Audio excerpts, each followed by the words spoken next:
Seguinte, nessa aula a gente vai falar sobre simplificar expressões, porque a simplicidade está nos olhos de quem vê.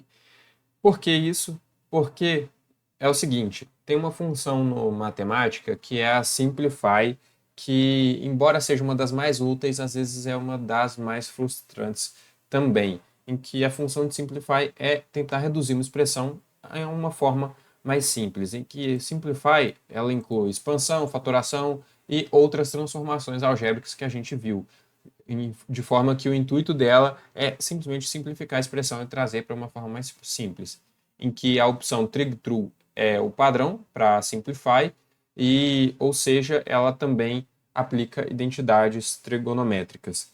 Então, a função simplify inclui todas as funções descritas acima, além de outras. Então, de forma geral, a gente vai sempre tentar simplificar uma expressão usando a função simplify. Caso a gente não consiga, aí sim a gente tem que tentar recorrer a outros tipos de manipulação. Vamos olhar, por exemplo, esse exemplo aqui abaixo, em que a gente tem essa fração aqui, conforme vocês podem ver, tem essa fração aqui, e aí eu vou aplicar ela à função simplify. A função simplify simplifica consideravelmente essa nossa fração aqui. Agora, vamos olhar essa próxima expressão aqui, em que nessa aqui vai ser mais interessante a gente converter de exponencial para trigonométrica antes de simplificar. Em que vamos ver aqui o resultado, ó, a gente obtém isso daqui. Ora, vamos agora usar a simplify. E ver o que a gente obtém. A gente obtém aqui essa função mais simples em termos de funções trigonométricas, porque se a gente tivesse simplesmente passado o simplify, ó, nota, ele não teria simplificado para a gente consideravelmente. Por quê? Porque aqui já está relativamente numa forma simples, só que em termos de exponenciais. Mas a gente pode aplicar ESP to trig aqui para deixar em termos de funções trigonométricas, porque nesse caso fica ainda mais simplificado. Então são duas formas equivalentes da gente simplificar a mesma expressão. Só que tem vezes que o simplify ele não funciona, e nesse caso a gente pode usar a função full simplify para ajudar, em que a função full simplify ela vai tentar mais simplificações e incluir mais regras para funções especiais, por exemplo, para tentar simplificar uma expressão. Só que, por ser mais poderosa, a função full simplify ela é mais pesada da gente usar, e dependendo da expressão que a gente está considerando, a função simplify ela pode consumir muito tempo e demandar muito recurso computacional. Então, às vezes, é interessante, antes da gente usar a função full simplify, salvar o trabalho para garantir que a gente não vai perder o que a gente escreveu até então, porque pode ter computadores que às vezes não vão dar conta de usar a função full simplify e, dependendo do que for ser passado, pode travar. Então, é bom a gente salvar o trabalho antes. Agora, dito isso, vamos pegar, por exemplo, essa expressão aqui em termos de funções de Bessel, que são funções especiais. Então, usando a full simplify, a gente tem esse resultado aqui, que é mais simples que esse daqui. Em que, note que se a gente tivesse passado só simplify, não teria dado conta de simplificar completamente. Mas full simplify resolve o problema.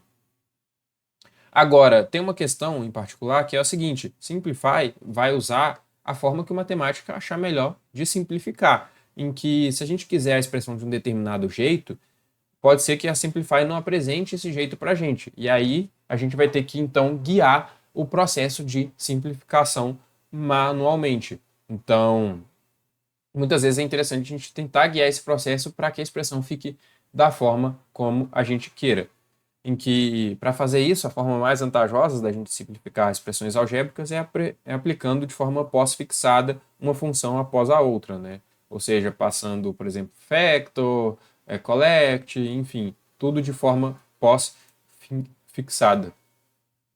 Em que, dito isso, vamos pegar aqui, ó, um exemplo para a gente poder ver melhor essa questão. Vamos pegar a função, aliás, o símbolo multiplicity, e definir ele dessa forma aqui, em que Eu estou pegando esse exemplo, tirando esse exemplo aqui do contexto de entropia, né, em que a entropia de um sistema ela vai ser proporcional ao logaritmo do número total de estados com a mesma energia, de forma bem simples. Aqui, falando sobre entropia, o foco não é isso, é simplesmente mostrar uma aplicação do que eu estou falando aqui dentro do contexto de entropia. Então, por exemplo, suponha que um sistema seja descrito por essa função aqui de multiplicidade, que a gente tem essa função aqui. Bom, definida essa função, a gente tem que n e m são inteiros positivos muito grandes, da ordem de 10 a 23, com m menor do que n. Então, isso daqui é positivo. Aí, nessas circunstâncias, é útil a gente usar a aproximação de Stirling, quando a gente tem valores muito grandes aqui para n e para m, certo? Em que a aproximação de Stirling a gente vê como sendo dessa forma aqui. A gente substitui log do fatorial de um número por esse número multiplicado pelo log dele menos esse número, no caso a variável, perdão. Toda vez que eu falei número seria variável. Então a gente tem aqui o log do fatorial da variável x substituído por x log de x menos x. Essa é a aproximação de Stirling. Então vou definir essa regra aqui de transformação, em que toda vez que o matemática encontrar esse padrão aqui, log de x fatorial, ele vai substituir por isso daqui, que é a nossa simplificação. Em que, observe o seguinte, o simplify ele vai ser ineficaz porque ele não vai reconhecer que as variáveis nessa expressão de multiplicity são positivas e que o logaritmo pode ser reduzido sem especificar a ramificação apropriada. Mas a função PowerExpand vai ajudar a gente. Então notem o seguinte, vamos tomar o log dessa multiplicidade aqui e aplicar a função simplify. O log, ele não faz nada, aliás, a função simplify ela não consegue simplificar para a gente e não retorna nada. Já a função PowerExpand, ela consegue expandir para a gente esse logaritmo aqui. Por quê? Porque ela reconhece que n é positivo, m é positivo, enfim, ela consegue fazer essa expansão, dado que nela a gente está falando que m e n são inteiros positivos. Agora, a partir disso, a gente vai usar a aproximação de Stirling, em que, como é que a gente vai aplicar ela? A gente vai pegar essa expressão aqui, que a gente gerou, e a partir dela vai usar a aproximação de Stirling. Só que para isso, nota que eu vou usar o parênteses aqui, para garantir que primeiro o matemática execute isso daqui, ou seja, primeiro ele expanda essa expressão aqui, e depois ele faça a aproximação de Stirling, em que aqui eu estou passando o operador replace all, que é para justamente ele substituir esse símbolo aqui, né, a isso daqui, em que esse símbolo, né, Stirling Approximation, está associado a uma regra de substituição. Então ele vai pegar e vai aplicar essa regra de substituição aqui a essa expressão. Então, fazendo isso, a gente tem aqui a nossa expressão simplificada usando o PowerExpand e usando a Stirling Approximation, em que se a gente tivesse passado só o Simplify, no caso aqui, a gente não obteria esse resultado, né? Porque o Simplify ele não consegue fazer essa simplificação. É mais interessante, nesse caso, usar o PowerExpand, em que um detalhe importante também é a presença dos parênteses, porque se a gente tivesse feito sem parênteses, note o que ia acontecer.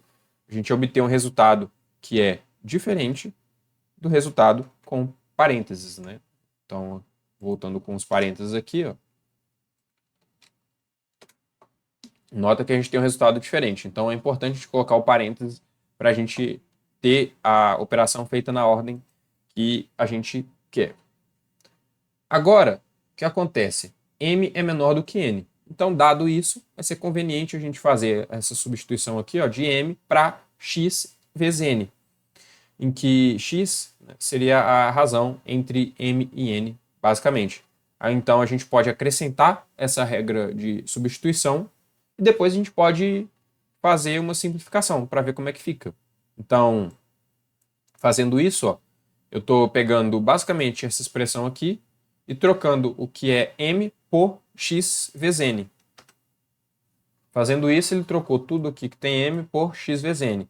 Aí agora eu posso aplicar o simplify, em que essa expressão, por sua vez, o simplify ele já dá conta de resolver. E ele dá, então, essa simplificação aqui para a gente, considerando essa regra de substituição aqui feita.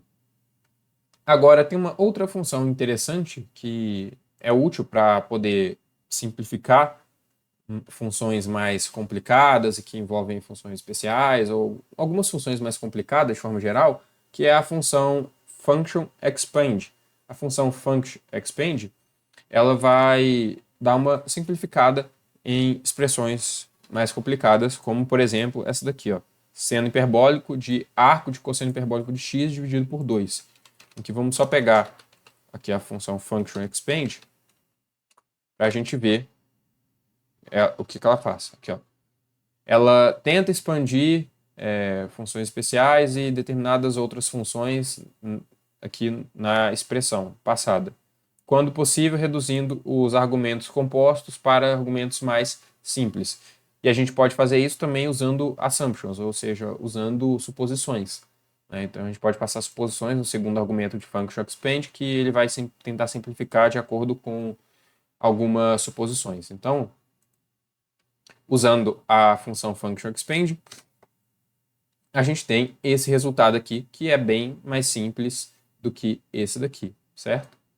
Pode usar também nesse argumento aqui, que é um pouco mais complicado, e depois até mesmo passar uma simplificação. Então, note, a gente tem como resultado aqui essa forma mais simples, e aí agora a gente pode usar um simplify para deixar ainda mais simples. Só que nesse caso não tem necessidade, aliás, o simplify ele não consegue simplificar aqui para a gente ainda mais. Vamos ver se o full simplify simplifica alguma coisa, mas acho que não vai simplificar nada não. Então aqui, ó, não simplificou nada realmente. Então, basicamente é isso. As funções simplify e full simplify, elas são muito úteis, só que às vezes é necessário a gente guiar esse processo de simplificação se a gente quer atingir um resultado específico, como é esse caso aqui que eu passei da aproximação de Stirling. E dito isso, por hoje é só. Vejo vocês na próxima aula.